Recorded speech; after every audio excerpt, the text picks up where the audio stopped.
Ang pamagat po ng ating mensahe ngayon ay Jesus' toughest command. Alam niyo, sabi sa Bible ni John, John made this statement that the commands of Jesus are not burdensome. Okay? Ang ibig niya sabihin na ang lahat ng utos ng Panginoong Hesus ay hindi mabigat. Okay? Ibig niya sabihin, kaya natin sundin. Kaya lang, gusto ko sabihin ngayong umagang ito na may mga utos ang Panginoon na mahirap sundin. Pero nasusunod naman, pero mahirap. At you will agree with me this morning that this command is the toughest of them all. Sabi po sa Matthew 5:43 to 47, you have heard that it was said, love your neighbor and hate your enemy. But I tell you, love your enemies. How many of you believe that it's tough to love your enemies? Yes. Okay? Pakahirap, mahirap, kaaway. Okay? And pray for those who persecute you, that you may be the children of your Father in heaven. He causes His sun to rise on the evil and the good, and sends rain on the righteous and the unrighteous. If you love those who love you, what reward will you get? Kung minamahal mo lang yung nagmamahal sa iyo, ano ang pakinabang para sa iyo? Okay? If you love those who love you, what reward will you get? Are not even tax collectors doing that? Hindi kaya pati ang mga nangongolekta ng buwis ay ginagawa din yan. And if you greet only your own people, what are you doing more than others? Do not even pagans do that. Be perfect, therefore, as your heavenly Father is perfect. May the Lord add more blessing upon the reading of His Word. Maybe this morning we start with the question, who is your enemy? Maaaring sasabihin mo, wala akong kaaway. Okay? Maybe that is your perception. Wala kang kaaway, you are a very peaceful person. But my friends, anyone that, sino man ang nag-iisip ng masama sa iyo, deliberately is planning to harm you or deliberately is planning to inflict pain on you is your enemy. Okay? Maring ikaw, hindi mo feel na enemy mo siya, pero siya enemy mo. Okay? Anyone that it might be, and sometimes our enemy is closest to home. Lalo na kung, say for example, your husband can be your enemy. Okay? Pag nanood ka ng Tulfo, makikita mo doon talagang mag-asawa are enemies, di ba? Enemies, and the husband hates his wife, and the wife hates his husband. Many cases like that. And let us not go very far, and you experience this every day. Sometimes your employer can be your enemy. And sometimes yourself is your enemy. Okay? Sabi nga natin, you are your worst enemy. And huwag na tayong lumayo pa dito sa church. Sometimes I am your enemy. Lalo na kung hindi mo gusto yung mensahe na naririnig mo. Right? And so, more on that later. But I have examples here of people that I believe has obeyed the commands of the Lord. Number one is Corrie ten Boom. Si Corrie ten Boom is a survivor of a concentration camp during World War II and against Nazi Germany. She suffered a lot together with her sister. In fact, she experienced her sister dying in her arms because of the labor that they were doing in the labor camp. Of course, that is what they do. Kaya nga siya tinawag na labor camp ay para mag-labor. And they are being fed with the bread of affliction, meaning to say bread and water lang every day, and then they are told to work very hard in very harsh conditions. And this was during the war. Now, Corrie ten Boom miraculously survived that concentration camp, and he was able to write a book called The Hiding Place. And he said this, you never so touch the ocean of God's love as when you forgive your enemies. Corrie ten Boom is, I believe, a Danish, and the Germans were the ones that took her as a prisoner. And sabi niya, hindi mo pa nahawakan ang dagat ng pag-ibig ng Diyos hanggang hindi mo pinatatawad ang iyong mga kaaway. And that is Corrie ten Boom. Now here's another guy. His name is Martin Luther King. Martin Luther King is a pastor, an evangelical pastor, and he championed in the 1900s, the early 1900s, the fight against segregation or racial discrimination in America. In the early 1900s, sa Amerika, may toilet para sa mga itim, may toilet para sa mga puti. May bus para sa mga puti, may bus para sa mga itim. Hindi ka pwedeng pumasok sa restaurant ng puti ang itim. Okay? Racial discrimination. And Martin Luther King was the very one who opposed this. And because of his seminal work, nagkaroon ng democracy at nagkaroon ng integration and black and white sa Amerika. And he was made known for his message, I have a dream. Now, he also made this statement. Sabi niya, returning hate for hate multiplies hate. Okay? Napaka-simple ng math. Hate times hate equals? Hate. No, more hate. More hate. Again? Hallelujah. So, hate times hate is more hate. It is adding deeper darkness to a night already devoid of stars. Ito raw ay nagdadagdag ng kadiliman sa isang gabi na wala ng bituin. Darkness cannot drive out darkness. Ang kadiliman, hindi niya pwedeng pawiin ang kadiliman. Only light can do that. Ang liwanag lang ang makagagawa noon. Hate also cannot drive out hate. Amen? Ang pagkamuhi ay hindi niya mapapawi ang pagkamuhi. Only love can do that. Amen. Amen?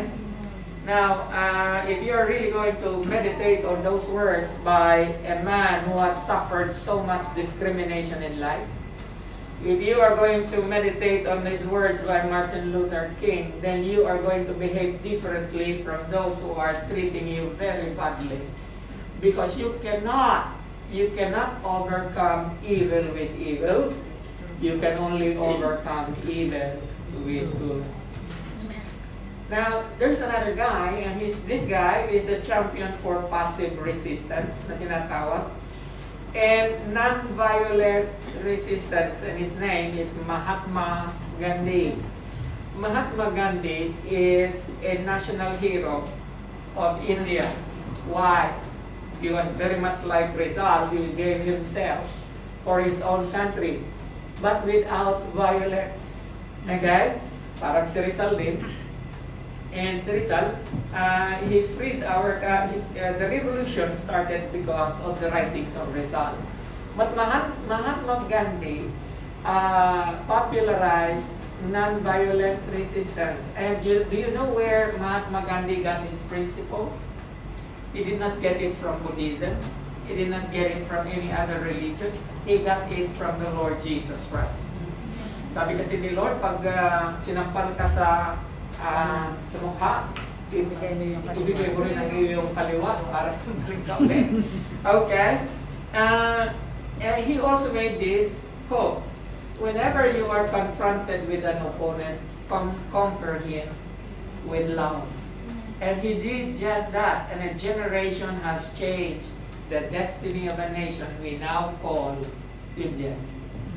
My friends, today we're going to talk about something that is very hard to do and yet possible, and it is commanded by the Lord Jesus Christ. You must love your enemies. Okay? I want to give you a very short time You think of someone who is doing you really bad and nagbibigay ng pasakit sa iyo, nagbibigay ng sama ng loob, nagbibigay ng kabigatan. And meditate on the words of the Lord saying, love your enemies.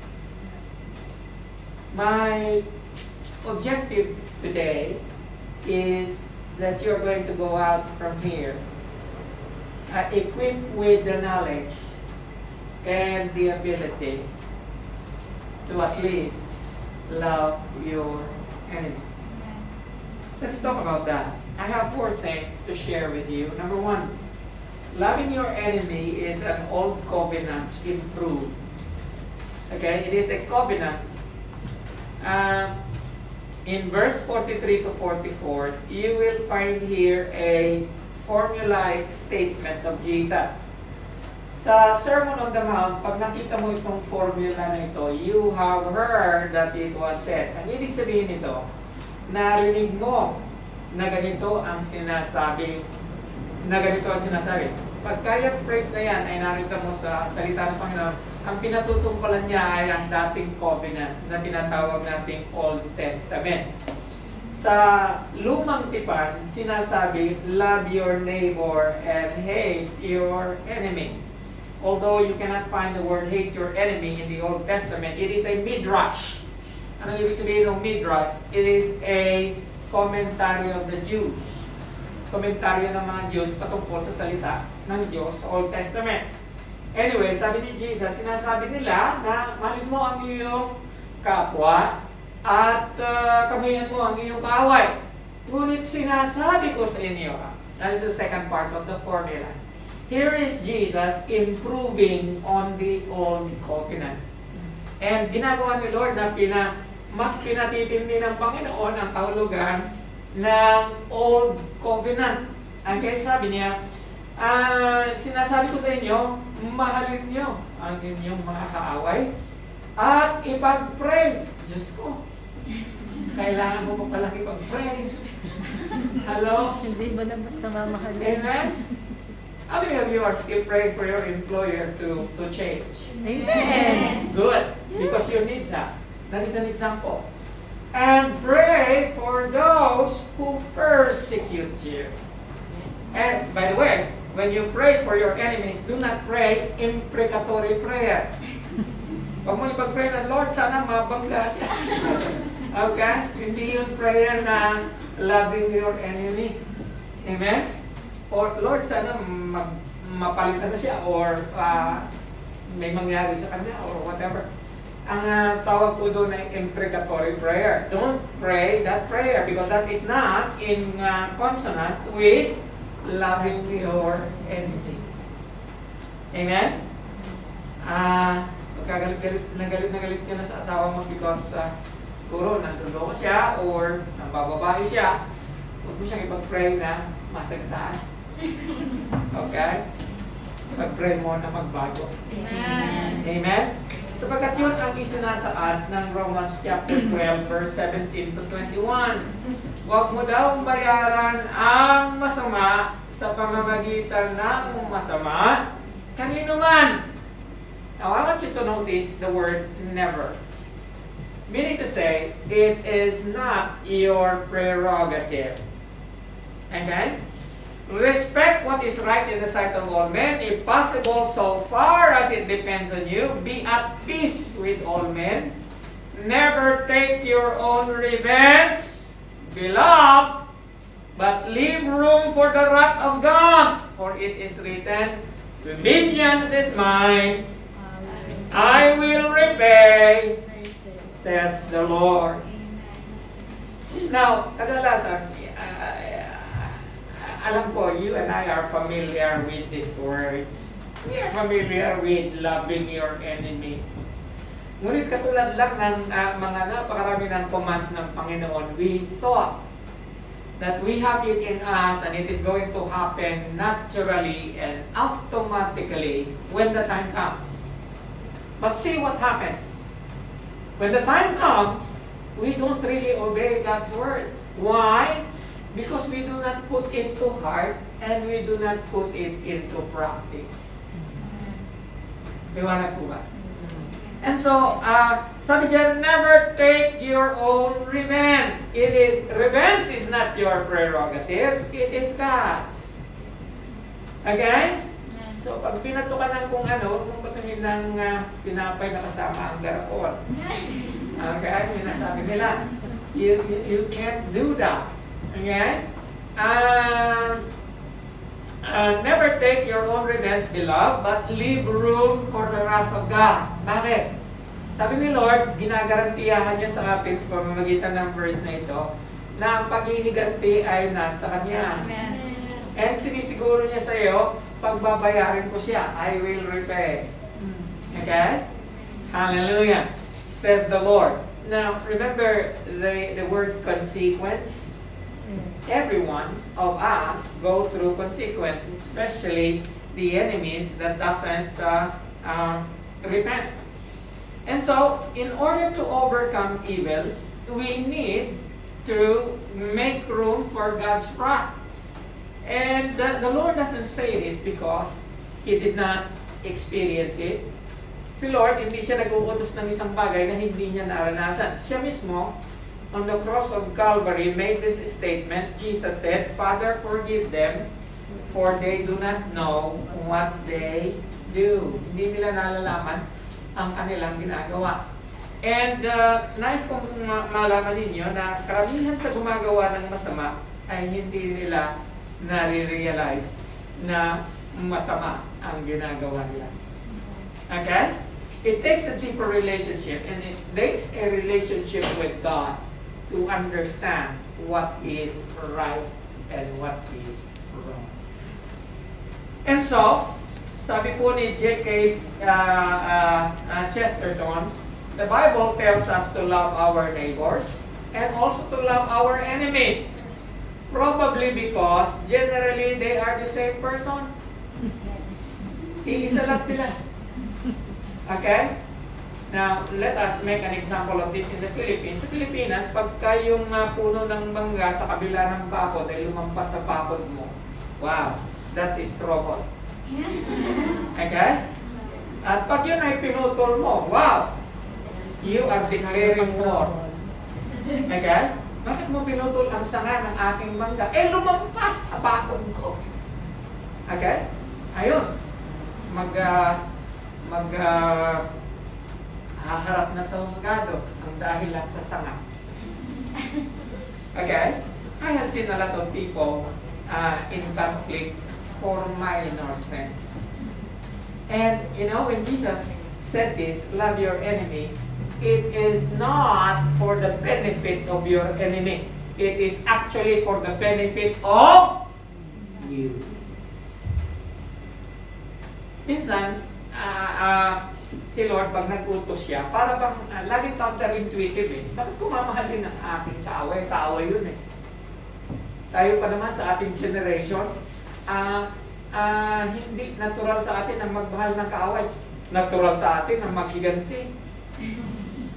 Sino sa inyo gustong manood ng isang film na namamatay ang bida? Gusto natin na ang bida laging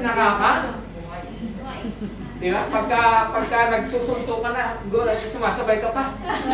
Panahon ni Fernando po Jr. Okay? Gusto mo na makaganti lagi si Fernando po. You understand?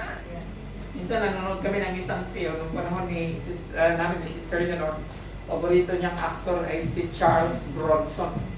Ewan ko kung may nakakaalala pa sa inyo kay Charles Bronson. Sa isang film na baril si Charles Bronson, bumulagtak. Sabi sa akin ng asawa ko, siniko niya ako, nanonood kaming dalawa eh. Kaya babangon pa yan.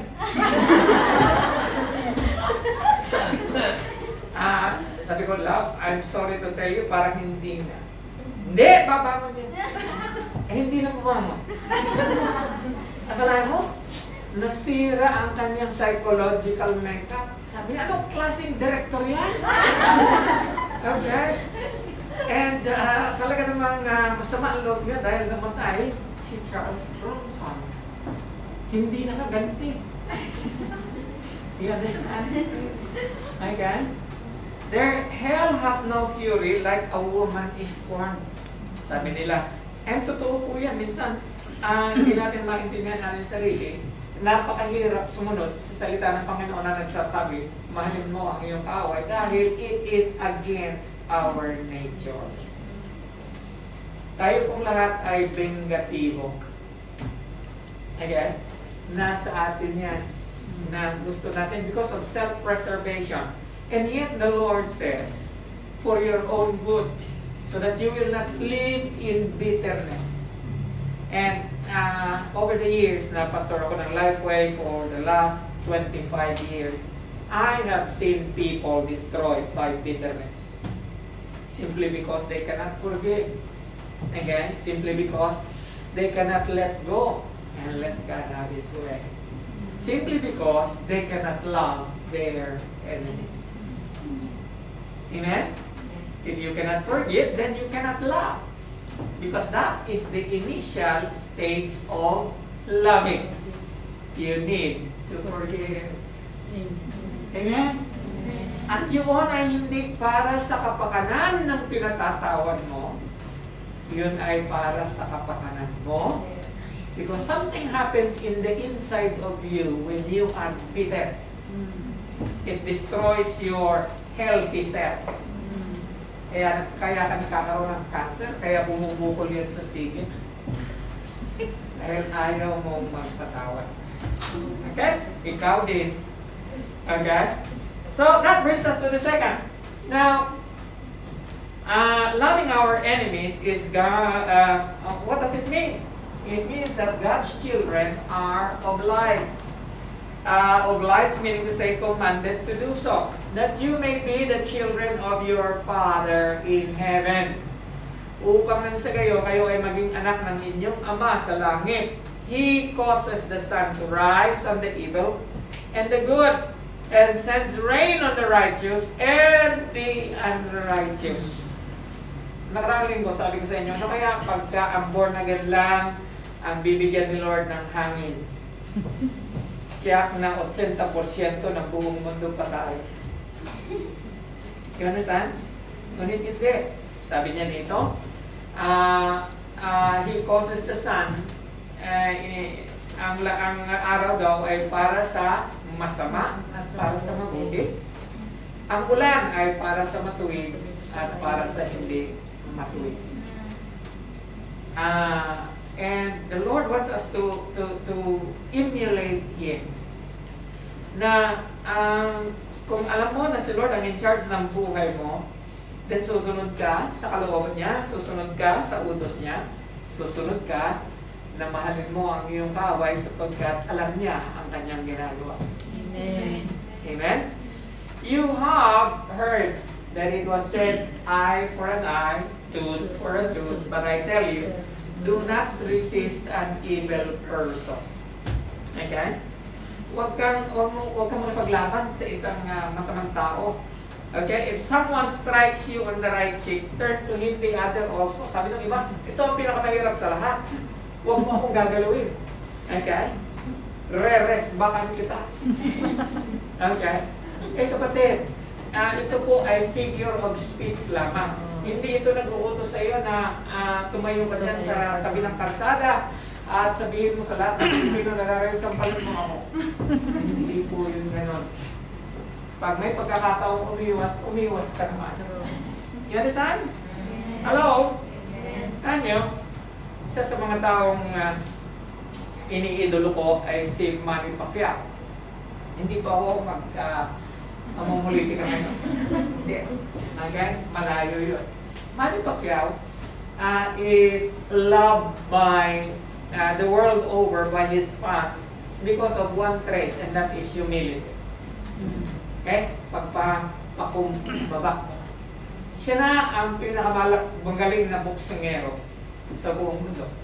Siya lang ang naka-accomplish ng 8 division na championship sa buong mundo. Hindi pa nangyari kahit kailan. At sabi ng isang komentarista, it is not going to happen again in the next 100 years.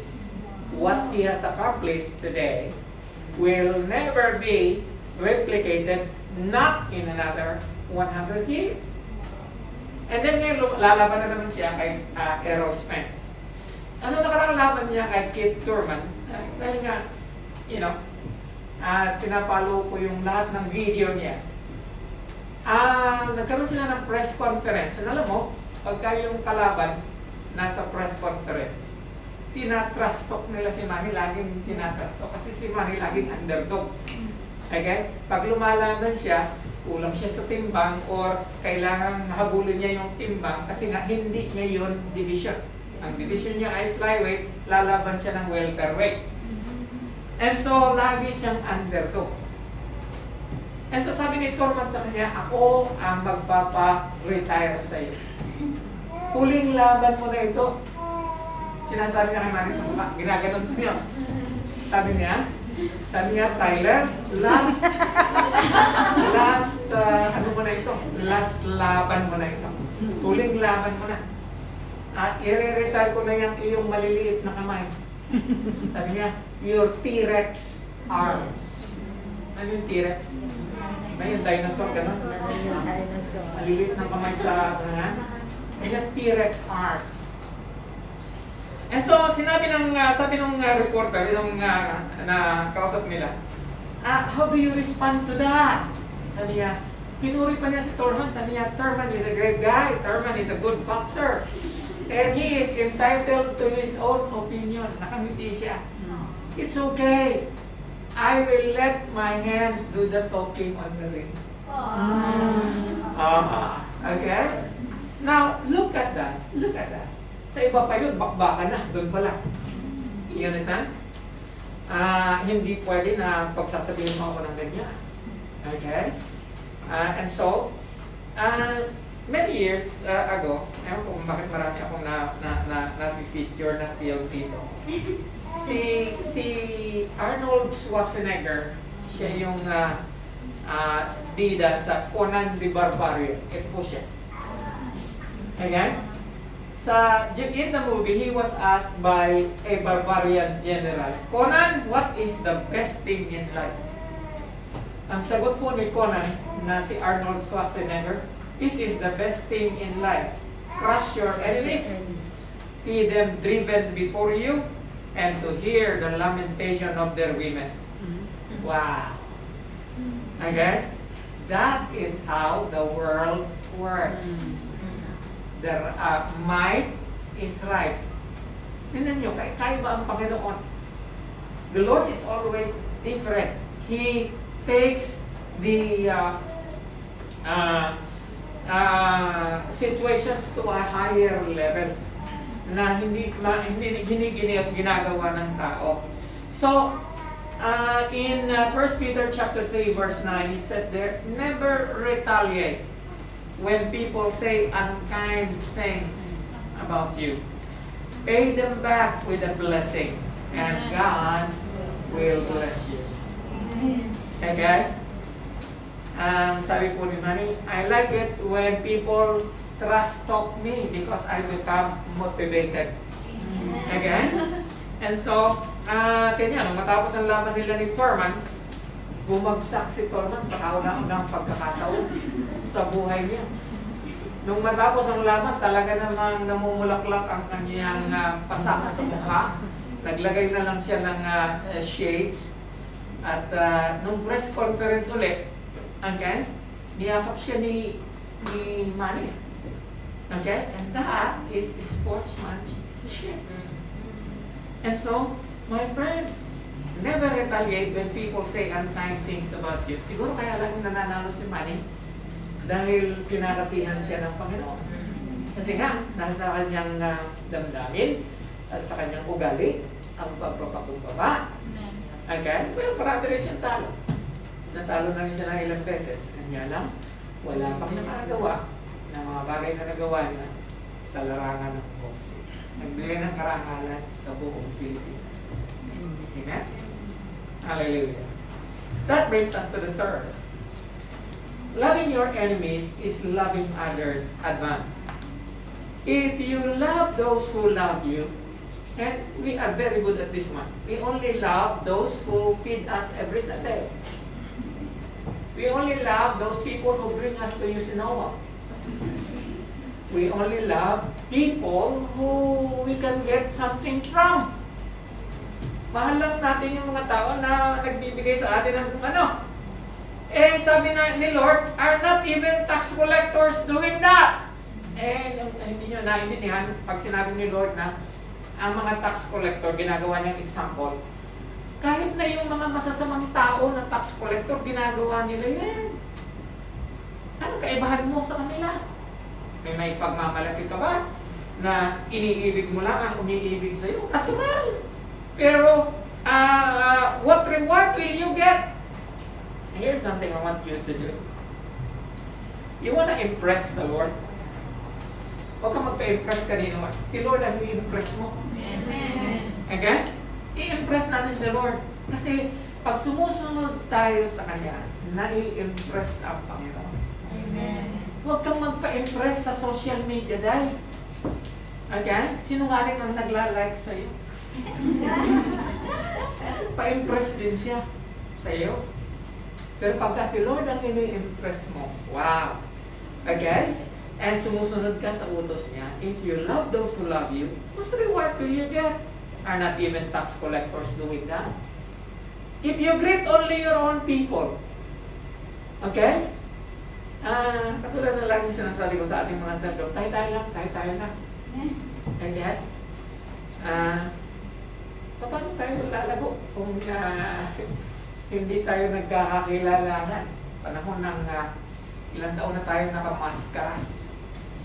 Okay? And I bet you, napakarami mo nang hindi kilala dito sa Lifeway. Can I ask you a very simple thing that you can do every Sunday? Pwede bang lumapit ka sa isang tao na hindi mo kilala, kilalanin mo? Okay? Magkakabanggaan na lang kayo dyan sa palengke, hindi mo kilala. Okay? If you love those who love you, what reward will you get? Are not even tax collectors doing that? And if you greet only your own people, what are you doing more than that? Ano pakinabang? Is there anything impressive at all that you are doing? Nothing. I think what we need to learn is to sit at the table with our Judas. When you learn how to sit at the table with your Judas, you'll understand the love of Christ. Si Judas ba, alam ni Lord na ibibetray siya ni Judas? Alam. Alam. Okay? Di ba sabi niya, I have chosen you 12, but one of you is going to betray me. Kilala ni Lord. Simula nung in-appoint niya si Judas, dahil siya nga ay Diyos, meron siyang omniscience. Alam niya kung sino magbibetray sa kanya. And yet, he was so comfortable sitting with Judas, eating meal for the last 3.5 years. Hanggang hindi ka raw natututo na makiupo at makijoin. Okay? Sa iyong Judas. And all of us will have Judas. Okay? Then you are not going to understand the love of Christ. Minsan lamang po ako makakita ng illustration sa internet na Tagalog. Nadismaya pa ako. Huwag nating saktan ang ating mga kaaway. Tandaan, tao din sila, hindi lang halata.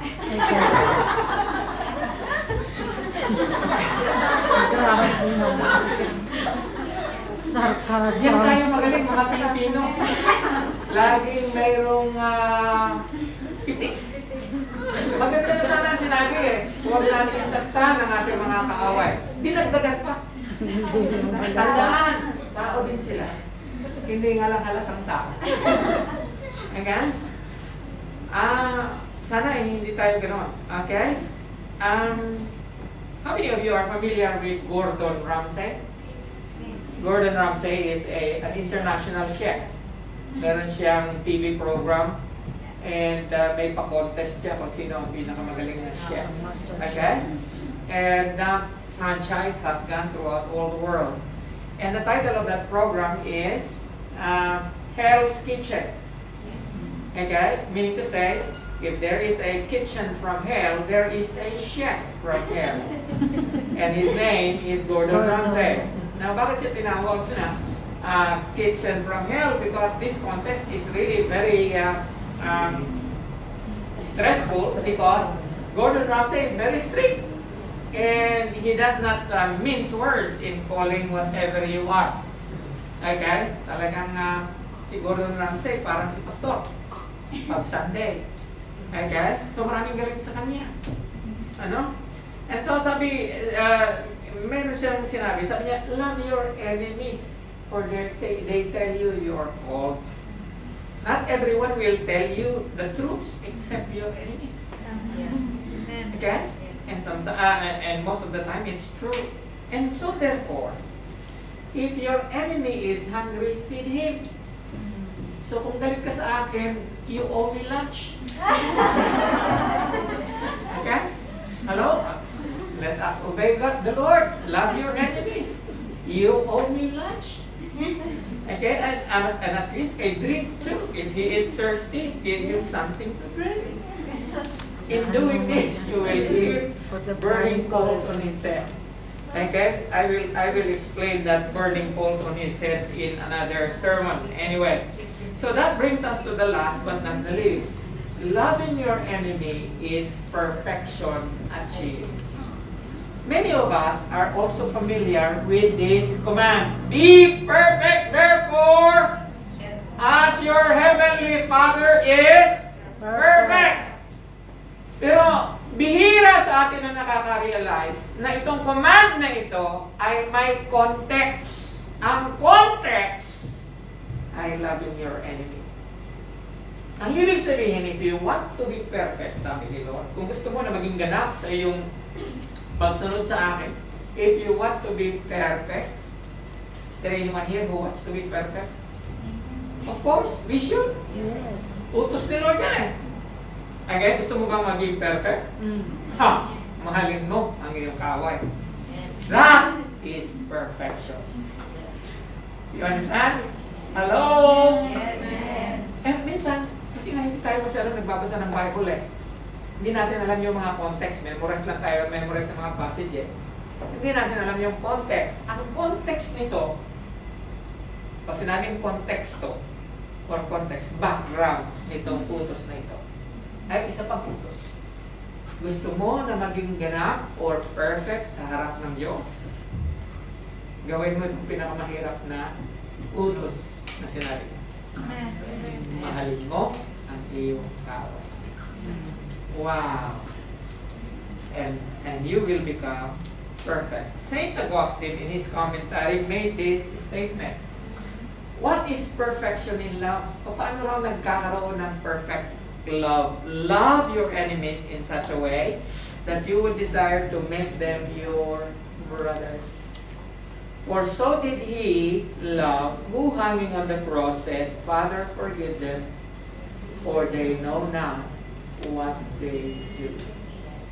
I was looking for a passage in the Bible, or an example in the Bible that shows one of the things that I saw, the Lord showed me was Stephen. You remember Stephen when he was binato siya? Kasi nga, ng mga Hudyo. Kasi akala ng mga Hudyo, he is against Moses, he is against the temple. And the last prayer of Stephen was, Father, do not lay this charge on them because they do not know what they are doing. Amen? And so just like the Lord Jesus Christ. But there is another example that I want you to notice, and this is the one. And this is the example of the Good Samaritan. Again, nakahandusay itong Jew. Alam natin na sa cultural background, ang mga Samaritano ay walang pakikitungo sa mga Hudyo. And ang mga Hudyo ay wala rin pakikitungo sa mga Samaritano. In fact, they are at each other's throat. In fact, bago ka makarating sa Jerusalem, dapat dadaan ka sa Samaria. Ang mga Hudyo hindi mag-redirect dadaan sa Samaria.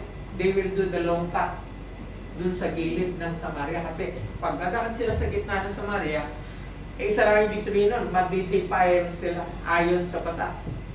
ng kanilang mga ninuno. So hindi sila dadaan doon sa gitna ng Samaria. Dito sila, mananabi sila sa panabi para makarating sa Jerusalem. And may isang Hudyo na nagtanong sa Panginoon na, Lord, I want to be perfect and you know the law. I have to obey the law. What else do I love? Love your neighbor, sabi niya. And who is my neighbor? Sino ang aking kapwa? And the Lord told him about this parable. And alam natin sa parable ni Jesus na may Levita at may isang pari na nakita nila itong taong ito pero hindi nila pinakialaman. And many times we just don't want to get involved. And so, lumihis sila ng daan at hindi nila pinansin. Ngunit mayroong dumating na isang Samaritano. And lagi si Lord, you will be amazed because the examples of Jesus is something that is out of this world. To a Jew na nagbabasa nito, sabi niya, oh, this is outrageous. And yet it is true that a Samaritan would stop, bandage the wound, give him water, and help him on his donkey.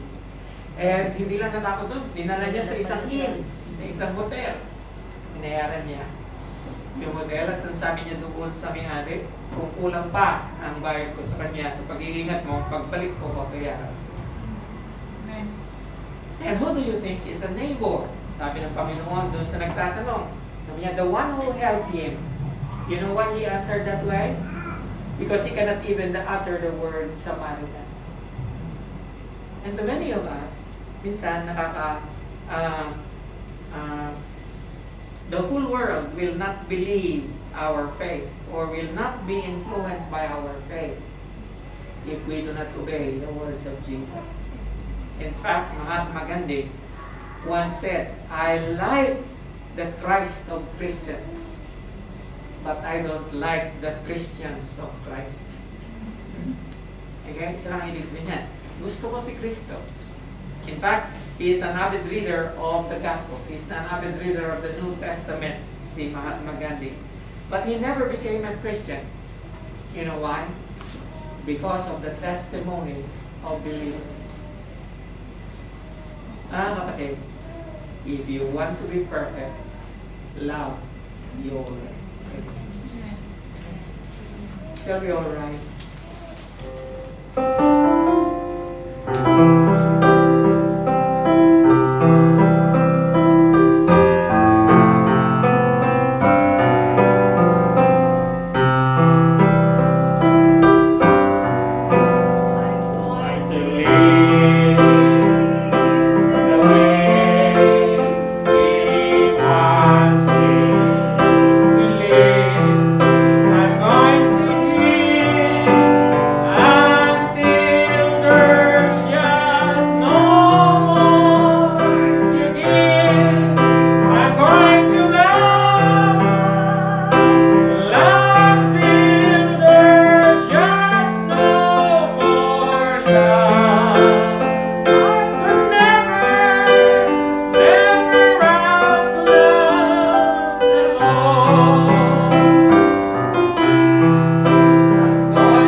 Gusto ko alalahanin mo yung mga tao na nagbibigay sa iyo ng pasakit, nagbibigay sa iyo ng kahirapan, kabigatan, problema, Maaaring yun ay asawa mo, maaaring yun ay anak mo, maaaring yun ay kapatid mo, maaaring yun ay employer mo, maaaring yun ay kapatid sa pananampalataya, maaaring yun ay tao na umutang sa iyo at tinakbuhan ka.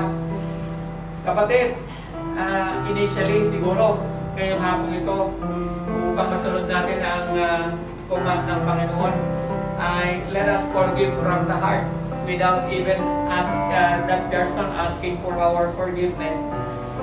Siguro natin siyang i-release sa ating damdamin, magkaroon tayo ng kapayapaan, and ipag-pray natin sila. Ipag-pray natin na magkaroon ng chance for reconciliation or a chance na ma-impluensyahan ang tao yun upang makakilala sa Panginoon. If you have a person in your heart, if you have someone in your thought, would you just lift up your hands this morning?